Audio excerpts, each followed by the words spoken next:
Ramazanda enerji ehtiyacımızı ödəmək və aclığa olan dözümlüyümüzü artırmaq üçün ən çox istifadə olunan qidalardan biri də xurmadır. Liflərdən zəngindir, bizi uzun müddət tox tutur, vitamin mineral dəyəri yüksəkdir, maqnezium, sink, kalsiumdan zəngindir, kaliumdan zəngindir və buna görə də bizim gün ərzində özümüzü daha enerjili və tox hiss etməyimizi təmin edir. Yeganə olaraq insulin dirənci olanlar və şəkər xəstələri diqqətlə istifadə etməlidirlər. Çünki qan şəkərini tərkibindəki şəkərə görə sürətlə yüksəldə bilər. Bir ədəd xurmada hardasa orta hesabla 25-28 kilokalori enerji dəyərinə malikdir. Paketlənmiş xurma alırsınızsa mütləq onun istehsal tarixinə baxın və saxlanılma şəraitinə baxın, saxlanma müddətinə baxın.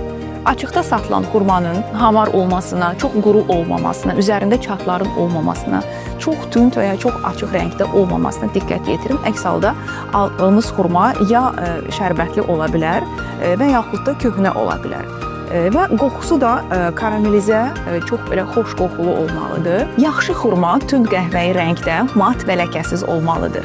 Əgər xurma aşırı parıldayırsa və çox yumşaqdırsa, ola bilər ki, istehsalçı tərəfindən onun görünüşünü daha gözəl etmək üçün ona şəkər əlavə olunub ki, bu mövzuda da diqqətli olaq.